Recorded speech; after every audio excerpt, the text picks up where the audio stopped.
Le thème de ce matin, ou on dirait mieux le sous-thème, ce sont les stratégies de Néhémie pour la restauration.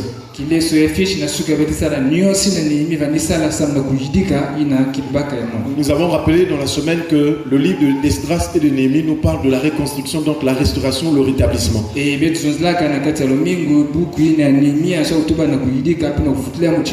Et donc en ayant la parole sur ce livre, nous croyons que Dieu veut restaurer une vie ce matin. Si tu es venu avec des problèmes, des situations, nous croyons que Dieu veut te restaurer et peut te restaurer ce matin. Et donc, bon, on ne va plus s'attarder sur l'histoire de Néhémie, mais du moins, Néhémie était en captivité pendant l'empire médo-perse. Et donc, pendant qu'ils étaient là-bas, Israël ou bien Jérusalem était détruite. Donc les murailles étaient à terre, tout était en ruine, consumé par le feu. Voilà pour la dernière partie de ce texte, il dit qu'il est en train de réfléchir.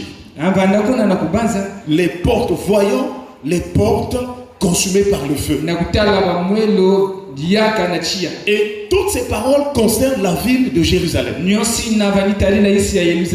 Or, dans la Bible, lorsqu'on parle d'une ville, il s'agit aussi de la personne humaine. Il s'agit aussi d'un homme. Alléluia. C'est là où dans le psaume, je crois, 27 ou 127, lorsqu'on dit « Si l'Éternel nous garde la ville, ceux qui la gardent veillent en vain ». Il s'agit aussi de la vie de l'homme. Et il a dit à Jérémie « Je ferai de toi une muraille, une ville forte ». Donc la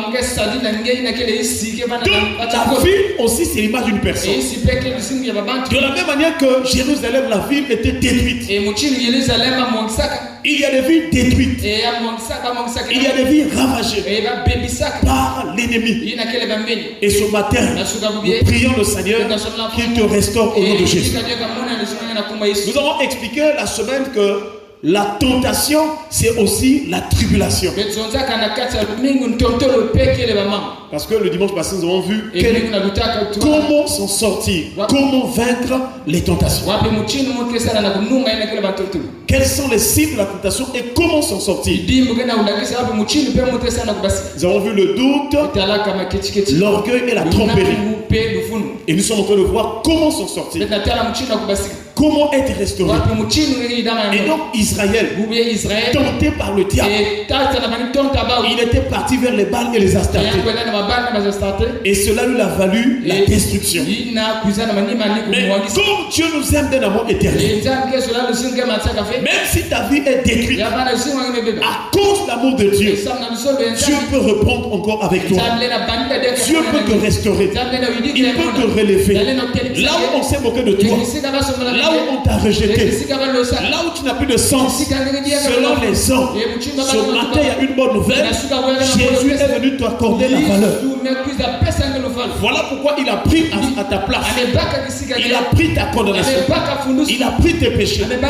Il a pris tes souffrances. Il a pris tes maladies. Il s'en était chargé afin que toi tu aies une vie de valeur. Alléluia. Que le Seigneur te touche ce matin et qu'il te relève. Je ne sais pas si tu es en train de traverser quelle situation.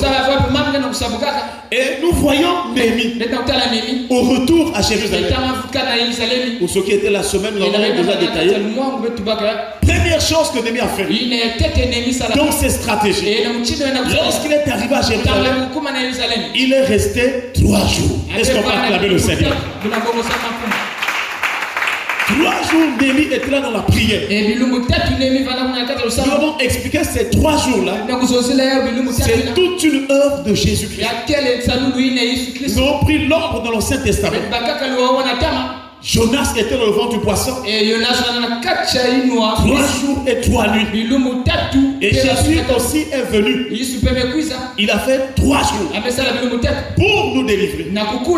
Alléluia. Et donc les 3 jours de Néhémie, c'est tout un enseignement pour te montrer que le troisième jour, Jésus était ressuscité pour te justifier. Et nous avons rappelé au peuple, en tant qu'enfant de Dieu, il faut avoir des moments où tu prends 3 jours dans la prière. C'est très important. Deuxième chose dans les stratégies, Néhémie ne disait pas aux gens ce que Dieu lui parlait dans son cœur. Si tu ne veux pas que l'ennemi puisse connaître ces choses, si tu veux mettre en difficulté l'ennemi, tu dois avoir la discrétion. Car lorsque tu parles de tes problèmes, des choses aux gens, l'ennemi en profite d'avoir l'information. Et il t'attaque. Sois discret au nom de Jésus. Même s'il y a des miracles, même quand tu vois un miracle dans ta vie, tu n'es pas obligé d'en parler. Car il y a des choses que Jésus faisait et il disait aux disciples, notamment Pierre, Jean et Jacques, gardez-vous d'en parler à personne. Deuxième chose, sois discret. Alléluia. Troisième chose, dans la vie de Néhémie, c'est ce que nous avons commencé aussi pendant la semaine. Lorsqu'il a fini les 3 jours de la prière et que Dieu avait mis les choses dans son cœur, les projets, Néhémie va se lever de nuit pour explorer, pour visiter maintenant Jérusalem qui était en ruine. Tu dois réfléchir sur ta vie. Tu dois voir pourquoi à tel niveau ça ne marche pas. Quels sont les effets de la destruction de l'ennemi dans ta vie? À quel niveau l'ennemi t'avait terrassé? Voilà l'exploration de Néhémie à Jérusalem. Est-ce qu'on peut acclamer le Seigneur? Et il considérait, il voyait comment les ruines étaient là et il réfléchissait. Or, nous avons vu il y a cela quelques peut-être mois ou quelques dimanches une personne qui a le sens de la responsabilité. C'est une personne qui doit réfléchir sur les choses de sa vie. Alléluia. Que le Seigneur te donne de réfléchir. Pourquoi telle chose ne marche pas? Pourquoi là ça ne marche pas? Et quand tu vas réfléchir, le Seigneur te donnera la révélation. Est-ce qu'on peut acclamer le Seigneur? Mais ce qui nous intéresse ce matin, ce sont les mouvements de Néhémie.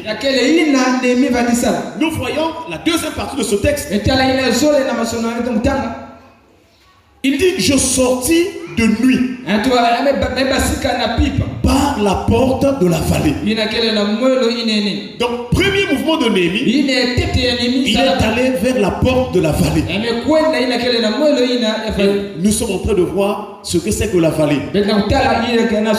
Frères et sœurs, déjà par définition, la vallée c'est un espace qui est entouré ou bien resserré entre 2 ou plusieurs montagnes. Donc lorsqu'on parle d'une vallée, c'est un espace qui se trouve entre les montagnes. Or nous savons dans la Bible, lorsqu'on parle d'une vallée, la vallée c'est aussi la situation d'une personne.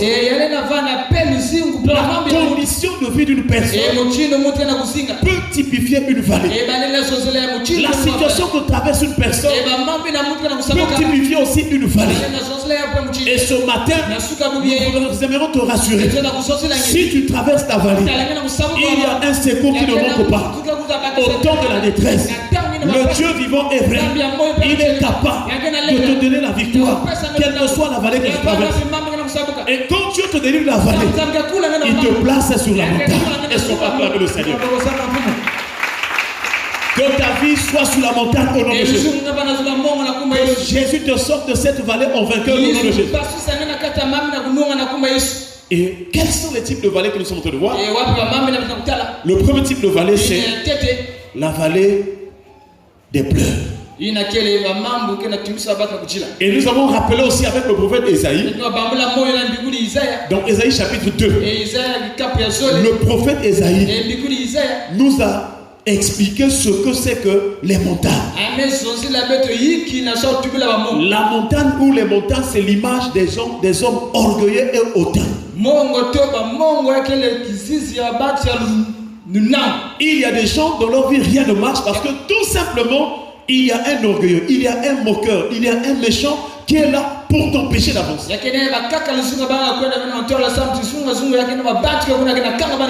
Voilà pourquoi Esaïe dit dans le chapitre 2 au verset 12, car il y a un jour pour l'Éternel des armées contre tout homme orgueilleux et hautain, contre quiconque s'élève afin qu'il soit abaissé. Est-ce qu'on passe avec le Seigneur? C'est-à-dire, qui que ce soit qui s'élève contre toi, Dieu va le rabaisser. Qui que ce soit qui va vouloir empêcher ta vie d'avancer, Dieu va le rabaisser.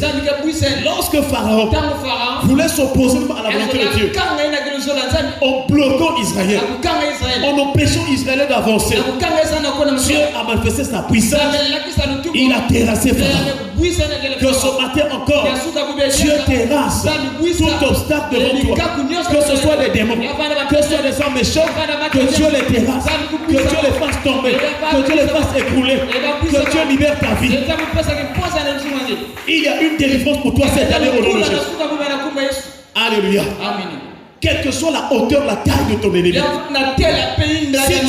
si tu crois en Dieu, Dieu va le descendre. Alléluia. Frères et sœurs, nous voyons au verset 14 d'Ésaïe chapitre 2, il dit contre toutes les hautes montagnes. C'est-à-dire, c'est la même pensée là où Dieu a dit que tout homme orgueilleux et hautain doit être rabaissé. Mais non, Ésaïe est en train d'expliquer que ces hommes orgueilleux et hautains, on les appelle aussi des hautes montagnes.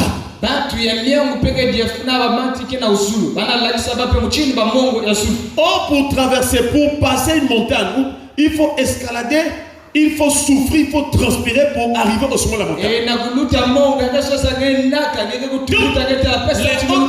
Les hautes montagnes, les collines élevées, c'est l'image des gens qui font souffrir les autres. Mais j'aimerais te dire ce matin, quelle que soit la souffrance par laquelle tu es passé, il y a quelqu'un qui a payé à Golgotha pour que tu sois libéré. Il y a un temps pour toutes choses. Il y a un temps pour souffrir. Il y a un temps si tu dois te réjouir. Alléluia. Il y a un temps tu étais dans le célibat. Il y a un temps tu dois te marier au nom de Il y a un temps où tu as eu faim. Il y a un temps tu dois être rassasié. Il y a un temps où tu as eu des difficultés d'argent. Il y a un temps tu dois être riche. Est-ce qu'on va acclamer le Seigneur?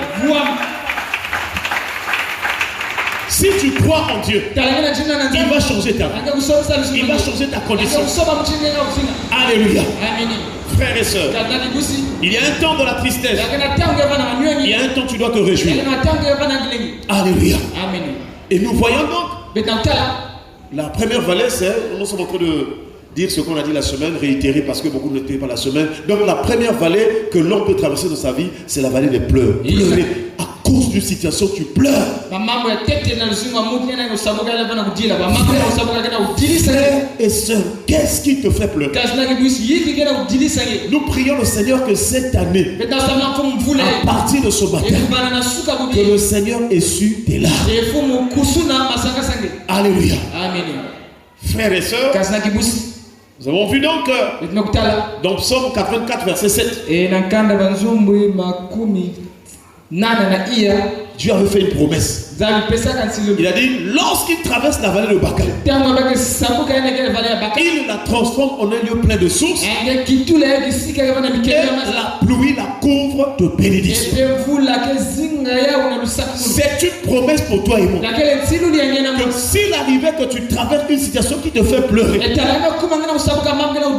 dit qu'au nom de Jésus-Christ, lorsque tu prieras avec foi, cette situation sera transformée en un lieu plein de sources. Et la pluie de bénédiction éternelle va tomber, va couler sur toi.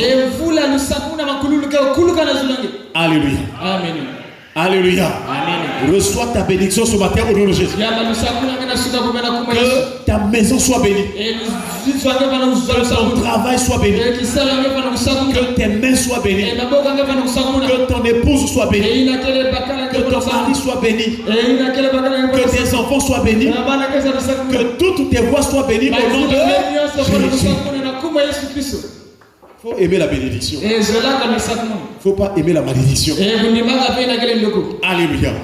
En tout cas, nous avons donné beaucoup de révélations la semaine. Nous avons pris l'image d'Israël.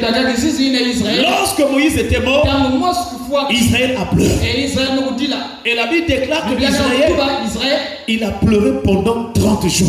Est-ce qu'on peut acclamer le Seigneur? 30 jours. Ils ont pleuré Moïse.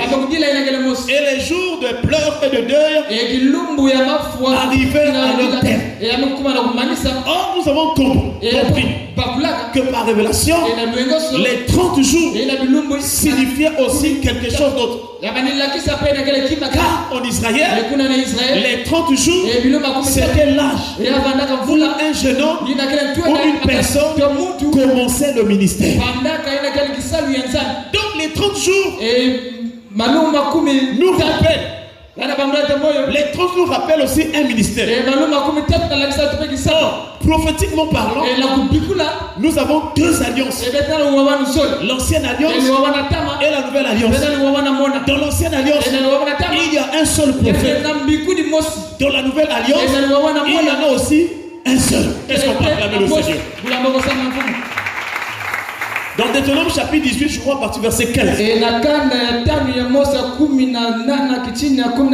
Moïse a dit à Israël, l'Éternel votre Dieu vous suscitera un prophète. Pas plusieurs prophètes. L'Éternel votre Dieu vous suscitera un prophète qui sera comme moi.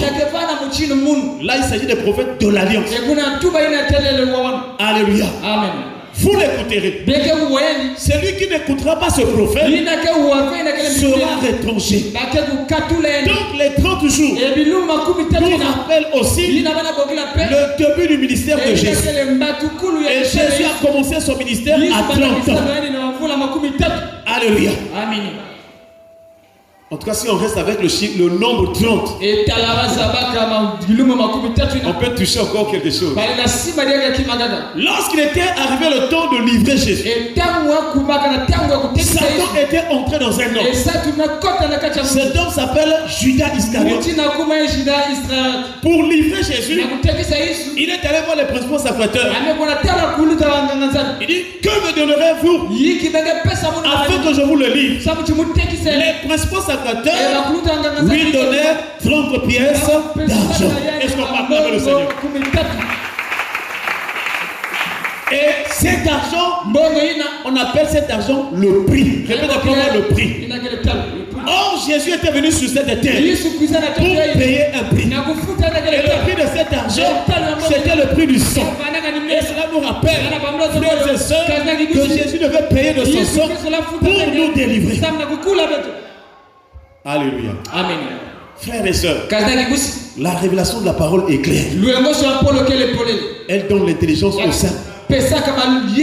Si tu as beaucoup pleuré, je te présente l'œuvre de la croix. Il y a quelqu'un qui a payé de son sang pour te racheter. C'est-à-dire, c'est possible à partir d'aujourd'hui. Si tu as la foi en Jésus, ta vie va changer. Alléluia. Les pleurs vont s'arrêter. Je sais pas si vous me faites comprendre. Dieu ne nous demande pas quelque chose de compliqué. Il nous demande juste la foi. Dis à celui qui est à tes côtés, la foi. C'est la foi. Dis, est-ce que tu as la foi? Est-ce que tu as la foi? Frère, my God, pose la question. frère dit, est-ce que tu as la foi? Amen. Amen. Donc si tu as la foi, tu vas traverser la vallée des pleurs en vainqueur. Et nous proclamons ce matin qu'à partir d'aujourd'hui, que l'Éternel est sur tes larmes, qu'il délivre ta maison des pleurs, qu'il délivre ta famille des pleurs. Il faut que ta famille se réjouisse. Il faut que ta famille soit dans la joie parce que dans cette famille, il y a un homme, une femme, une personne qui a rencontré Jésus. J'aimerais te dire que tu es le Joseph de ta famille. Tu es le Gédéon de ta famille. Alléluia. Deuxième vallée, c'est la vallée de la sécheresse. Une situation où tout est sec. Là aussi nous avons bien expliqué. Et donc nous avons au moins deux cas dans cette vallée de sécheresse. Le premier cas c'est lorsque les trois rois, le roi d'Israël, le roi de Juda et le roi d'Édom. Le roi de Juda, cela était Josaphat. Il partait pour récupérer une contrée. Mais ils arrivent en route. La Bible déclare pendant 7 journées. Ils marchaient pendant 7 jours. Et ils n'avaient plus de vivres. Tout était sec dans cette vallée. C'est là où Josaphat a dit, n'y a-t-il pas une personne par qui nous devons consulter l'Éternel? N'y a-t-il pas un prophète? Et on a fait appel à Élisée. Est-ce qu'on peut acclamer le Seigneur? Or nous savons que la loi et les prophètes signifient la personne de Jésus. Parce qu'avec Philippe, nous avons déjà vu cela. Nous avons trouvé celui de qui Moïse a écrit dans la loi et d'autres les prophètes n'ont pas parlé. Donc, les paroles des prophètes, c'était la personne de Christ. Les miracles qui s'accomplissaient par les prophètes, c'était l'œuvre de Christ. Et lorsque Élisée arrive dans la vallée, il leur dit, appelez-moi un joueur de harpe. Lorsque le joueur de harpe a joué, qui est l'image de la louange, il dit ainsi par l'Éternel, vous n'apercevrez ni pluie, vous ne verrez ni vent, mais ces fosses que vous avez creusées seront remplies d'eau. Frères et sœurs, c'est toute une foi que Élisée est en train de communiquer. Il dit vous ne verrez rien, mais l'eau va sortir. Alléluia. N'attends pas d'abord de voir quelque chose, mais crois que là où je suis, Dieu est capable de faire quelque chose. Eux ils pensaient pour avoir l'eau dans la vallée, il faut qu'il y ait le signe de la pluie. Parce que du temps de Élie, lorsqu'il a vaincu le prophète de Baal, il y a eu un signe. Il disait qu'il y a un bruit qui annonce la pluie. Donc, pour que la pluie arrive, il y a un bruit. Il y a un signe qui fait que quand nous voyons, on dit ah non, la pluie va bientôt tomber. Mais ici, Élisée rentre dans une autre dimension. Vous ne verrez rien, mais les fosses seront remplies d'eau. Est-ce qu'on peut acclamer le Seigneur? Qu'est-ce que cela veut dire? Vous ne verrez rien, mais sur la base de la parole de l'Éternel, les fosses seront remplies d'eau. Alléluia. Quand Dieu parle depuis le ciel, le miracle se paye. Cela veut dire aussi, pendant que tu écoutes Dieu, maintenant là, tu ne vois encore rien, mais quelque chose est en train de te faire dans ta vie. Reçois ton miracle ce matin. Reçois de l'eau ce matin. Alléluia. Amen. Frères et sœurs, un autre vallée. On avait touché beaucoup de points aussi sur les 7 jours. Un autre vallée. Une autre vallée, excusez-moi, c'est la vallée de l'ombre de la mort. Est-ce qu'on peut acclamer le Seigneur? La vallée de l'homme la mort. Il y a un homme qui a traversé cette vallée. Qui peut nous rappeler le nom de la personne qui a traversé la vallée de l'homme la mort? Qui c'est? David. Et nous lisons donc dans le psaume 23, le verset 4. Il est écrit: quand je traverse la vallée de l'homme de la mort, je ne crains aucun mal, car tu es avec moi. Ta houlette et ton bâton me rassurent. Est-ce qu'on peut acclamer le Seigneur? Ce psaume aussi dit beaucoup de choses. Première chose, quand je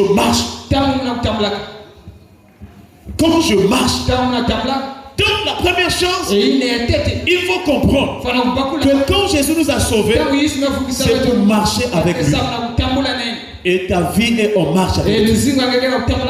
Il a dit à Abraham: je suis le Dieu Tout-Puissant. Marche devant ma face. Est-ce qu'on peut acclamer le Seigneur? Et sois intègre. Donc ce qui est important pour Dieu, que toi, tu marches. Pas selon les hommes, mais devant la face de Dieu. Donc lorsque tu rentres en prière, lorsque tu as la foi en Dieu, tu es en train de marcher. Quelqu'un est en train de comprendre ce matin? Lorsque tu crois, tu es en train de marcher. Il dit: quand je traverse la vallée de l'homme de la mort. Donc la marche, c'est un mouvement qui nous donne de quitter un point pour aller vers un autre point. C'est comme Abraham. Dieu l'a appelé. Il a dit: va-t'en de ton pays, de ta patrie, de la maison de ton père. Abraham est sorti. Il est parti. Et la Bible déclare: c'est par la foi. C'est par la foi. Donc, la marche avec Dieu, c'est la marche de la foi. Or, la foi est différente de la vue. Parce que dans 2 Corinthiens chapitre 5, le verset 7, l'apôtre Paul a dit: nous marchons par la vue et non. Nous marchons par la foi et non par la vue. Est-ce qu'on peut acclamer le Seigneur? Donc, nous tous, nous sommes des hommes. Mais l'apôtre Paul dit: nous marchons par la foi et non par la vue. 2 types de marches différentes. Il y a la marche physique quand nous marchons là. Mais sur le plan spirituel, il y a une autre marche. La marche de la foi. Dans cette marche-là, tu vas conquérir. Dans cette marche-là, tu seras au-dessus des ennemis. Dans cette marche-là, tu seras plus que vainqueur. Dans cette marche-là, l'ennemi ne pourra rien contre toi. Dans cette marche-là, tu vas réussir. Dans cette marche-là, l'ennemi ne peut pas te bloquer. Dans cette marche-là, tu verras la gloire de Dieu. La marche de la foi, c'est une marche spirituelle. Même si tu es assis dans ta maison, si tu as la foi, la main de Dieu va aller prendre la bénédiction pour emmener là où tu es. La marche de la foi.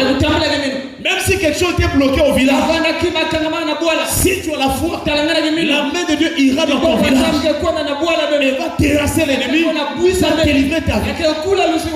Même si c'était dans la brousse, si tu as la foi ici à Brazzaville, pendant que tu pries, la puissance de Dieu va aller là-bas pour ta délivrance. Donc la foi, c'est simple. C'est pas compliqué. Mais elle est très puissante. Alléluia. Donc quand je marche dans la vallée de l'homme de la mort, c'est-à-dire quand j'ai la foi là, quelle que soit la vallée que je vais rencontrer, moi j'ai la foi. Quelle que soit la situation, quels que soient les esprits de mort, je ne mourrai pas. Je vivrai et je raconterai les œuvres de l'Éternel. C'est pourquoi ce matin tu es à l'église, parce que Les esprits morts se sont levés contre toi. Et Dieu t'a gardé. Parce que tu crois en Jésus-Christ.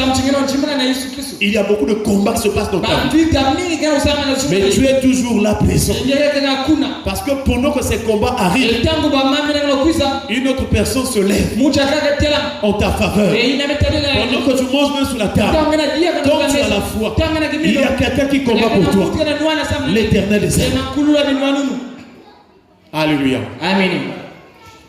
Quand je marche, la vallée longue de la mort, c'est tout un mouvement. La Bible déclare Abraham obéit et parti comme l'Éternel lui avait dit. C'est par la foi qu'Abraham, lors de sa vocation, obéit et parti. Donc l'obéissance, c'est une disposition dans le cœur. Remarquez ces deux verbes. Un, Abraham obéit pendant que Dieu lui a parlé. Ensuite, il partit. C'est-à-dire, ensuite, il exécuta ce qu'il avait cru dans son cœur. Abraham obéit et partit. L'obéissance, c'est d'abord croire à l'intérieur de ton cœur. Et cette foi doit être vue par les œuvres physiques. C'est pas ce que je me fais comprendre. Donc Abraham obéit et partit. Et la Bible déclare, il partit pour un lieu qu'il devait recevoir en héritage. Qu'il devait recevoir en héritage. Il n'avait pas encore reçu. Mais il obéit et partit. Parce qu'il croyait. Puisque Dieu a parlé, il recevra la chose. Donc Abraham est en train de nous démontrer ou nous expliquer la foi. Peut-être ce matin tu as un problème. Tu n'as pas encore vu quelque chose de Dieu. Mais Dieu te dit crois cela. Alléluia. Crois. Un lieu qui devait recevoir en héritage. Il n'avait pas encore reçu. Mais il obéit et partit. Il avait l'espérance. Par la foi, c'est une ferme assurance des choses qu'on espère, des choses qu'on s'attend, et une démonstration de celle qu'on ne voit pas. Lorsqu'Abraham partait, il démontrait que le Dieu qui m'a dit de partir, assurément, il y a un lieu. Ce lieu-là, on ne le voit pas des yeux. Ce lieu-là, c'est le ciel. Est-ce qu'on va acclamer le Seigneur? Est-ce que tu es en train de comprendre? Ces derniers temps nous sommes dans beaucoup de révélations. Quand je marche, on a parlé de la marche. Maintenant, dans la vallée de l'ombre de la mort. C'est une vallée. Mais c'est une vallée qui est une ombre. Que Dieu te bénisse. C'est une vallée. On dit la vallée de l'ombre. Cette vallée est une ombre de la mort. Que Dieu te bénisse. Cette vallée, c'est une ombre de la mort. Or, dans la Bible, il y a une définition de l'ombre. Hébreux chapitre 10, verset 1. La loi est une ombre des biens à venir et non l'exacte représentation des choses. Alléluia. Donc, la mort qui agissait là, dans l'Ancien Testament, caché, c'était l'ombre d'un autre type de mort. Alléluia. Les gens mouraient. Ils croyaient, selon l'Ancien Testament, ils étaient charnels. Ils mouraient. Ils étaient condamnés. Ils mouraient. Mais tout cela, c'était l'ombre qui cachait un autre type de mort. La mort pour la vie. C'est fort, hein? Dis pas besoin de m'absorber. Donc tout ce monde les David là, Ils sont tous morts, mais sans arriver à la perfection. Parce qu'il voulait que Jésus vienne et qu'il meure d'une mort différente de la mort de ceux qui étaient morts selon la chair. C'est-à-dire Jésus, sa mort, c'était une délivrance. Sa mort est devenue le premier type de mort de tous les morts. C'est pourquoi pour avoir le salut, il faut croire en la mort de Jésus. Alléluia. Amen.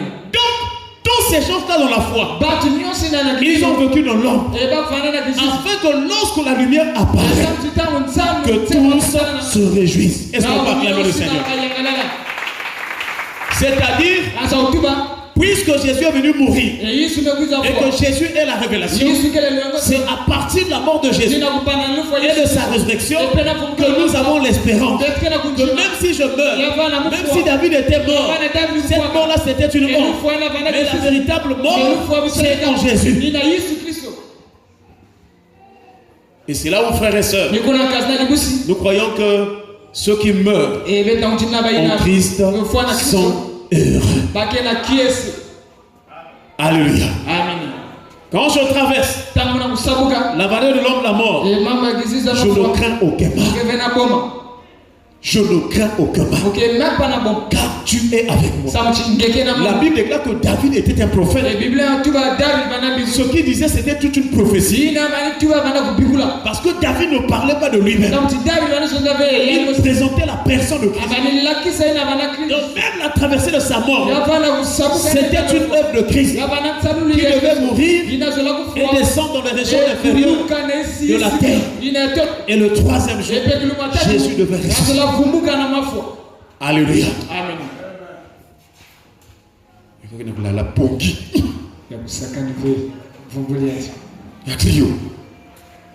C'est grande. Alléluia. Amen. Donc nous comprenons par là que la mort de Jésus devient une espérance. La mort des hommes c'est un malheur, mais la mort de Jésus c'est une espérance. Ça nous donne la vie.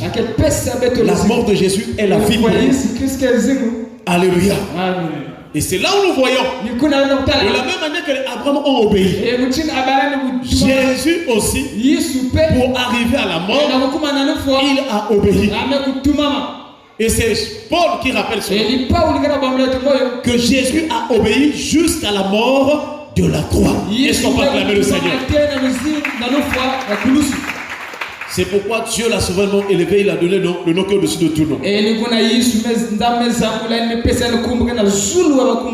Et dans Jean chapitre 11, Jésus parle de la résurrection, la mort, la résurrection. Il dit, je suis la résurrection et la vie. Celui qui croit en moi vivra, même s'il meurt. Celui qui croit en moi vivra. Toutes les autres morts là sont passagers. Mais celui qui croit en moi, celui qui croit que j'étais mort à la croix pour le sauver ou lui sauver, celui-là aura la vie. Celui-là ira au ciel. Celui-là sera auprès de Dieu. Celui-là, son âme reposera en paix. Est-ce qu'on peut acclamer le Seigneur? Frères et sœurs, c'est là où nous allons terminer pour poser deux questions. La première, c'est de savoir que nous enseignent ces trois types de vallées. Les trois types de vallées là, ça nous enseigne quoi? La vallée des pleurs, la vallée des sécheresses, la vallée de la mort. C'est la même vallée. Elle nous enseigne quoi ces vallées? Elle nous enseigne la souffrance, la mort et la résurrection. Voilà l'un des messages clés de la Bible. La souffrance, la mort et la résurrection. Alléluia. Amen. Alléluia. Amen. Mais pourquoi donc la souffrance, la mort et la résurrection? C'est pour devenir un temple saint pour Dieu. Est-ce qu'on va acclamer le Seigneur? Si tu ne passes pas par ces trois choses, la souffrance, la mort et la résurrection, tu ne peux pas devenir un temple saint. Voilà pourquoi Jésus est passé par nous. Et après la résurrection, il a été glorifié. Est-ce qu'on peut acclamer le Seigneur? Donc, les vallées, c'est tout un enseignement pour nous préparer à entrer dans la gloire. S'il y a une chose que tu dois t'attendre et te réjouir, c'est la gloire à venir. Nous sommes sur la terre. Quels que soient les biens que nous allons amasser, il y aura toujours la souffrance. Il y aura toujours la mort. Mais ce qui est important, c'est la résurrection des justes. Alléluia. Voilà pourquoi il faut tous te poser la question. Si Jésus revient aujourd'hui, est-ce que je suis prêt? Pose la question à ton frère. Pose la question à ta soeur. Si Jésus revient maintenant là, est-ce que tu es prêt pour aller au ciel? Si Jésus revient maintenant, tu es là. Maman, le bon soeur. Ce qui est soigné, le nom. Est-ce que vous apprenez? Tata Moudjana. Alléluia. Amen. Mais que le Seigneur nous donne de nous préparer. Alléluia. Voilà donc, frères et sœurs, pour que ta vie soit restaurée, il faut passer par la souffrance, la mort et la résurrection. Et la meilleure de toute restauration qu'on s'attend, c'est la gloire à venir. Car lorsque la trompette sonnera, les corps corruptibles vont revêtir l'incorruptibilité. Les corps mortels vont revêtir l'immortalité. En un clin d'œil, nous allons changer. Si cela pouvait arriver aujourd'hui, lorsque la trompette sonnera, frères et sœurs, nous allons changer. Nous allons avoir de nouveaux corps, des corps de gloire qui ne sont plus soumis à la pesanteur, aux souffrances de ce siècle. Nous serons comme les anges fidèles de Dieu. Alléluia. Et ce jour-là, ça sera la joie. Parce que c'est la rédemption des corps. Est-ce qu'on va acclamer le Seigneur? En ce moment-là, il n'y aura plus de péché en nous. Tu n'auras plus de mauvaises pensées. Parce que ce nouveau corps, c'est un corps qui n'a pas de péché. Le corps d'humiliation est passé. Nous avons revêtu le corps de gloire. Frères et sœurs, en tant que chrétien, voilà ce à quoi tu dois aspirer. Voilà ce à quoi tu dois penser. Le ciel. Mais pour y parvenir, il faut les corps de gloire. Et cela n'est possible que lorsque tu vas commencer à laver ta robe pendant que tu es sur la terre. Tu dois préparer la robe de justice. Ne peuvent participer aux noces de l'agneau que ceux qui portent le fin lin, un vêtement éclatant, pur. Alléluia. Les œuvres justes des saints, ceux qui pratiquent la justice tous les jours de leur vie jusqu'à la mort, jusqu'à la fin, ceux qui seront fidèles à Christ, à la parole de Dieu, ceux qui seront fidèles dans la marche selon l'esprit jusqu'à la fin, ceux-là, ils vont entrer. Alléluia. Que le Seigneur nous donne d'être assoiffés de ces choses. Les nourritures vont passer. Le mariage va passer. Les voitures vont passer. Frères et sœurs, où ira ton âme? Où ira ton âme? Si tu comprends cela, tu vas te calmer. Tu auras la tranquillité de cœur. Tu auras la paix. Parce que tu sais que nous sommes voyageurs et étrangers sur la terre. Quoi que l'on fasse, quoi que l'on dise, nous sommes voyageurs étrangers. Pourquoi penser au mal quand on fait? Pourquoi calomnier ton frère? Cette vie passera, frère.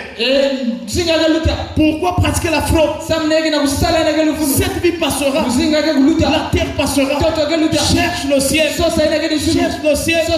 Car les temps sont finis. S'il te plaît, mon frère, les temps sont finis. Cherche le ciel. Que Dieu te bénisse. Est-ce qu'on peut acclamer le Seigneur? Dieu veut que nous soyons un temple saint. Il veut que notre corps soit saint. Car Jésus a dit, détruisez ce temple et je le rebâtirai en 3 jours. Et la Bible déclare, il parlait du temple de son corps. Est-ce qu'on peut acclamer le Seigneur? Baissons les têtes dans la prière. Nous allons remercier le Seigneur pour sa parole. Et nous allons prier le Seigneur au nom de Jésus. Remercie le Seigneur. Gloire à ton nom. Remercie le Seigneur. Dis merci Seigneur pour ta parole. Merci Seigneur pour la souffrance. Dis merci pour la souffrance. Merci pour la mort. Merci pour la résurrection.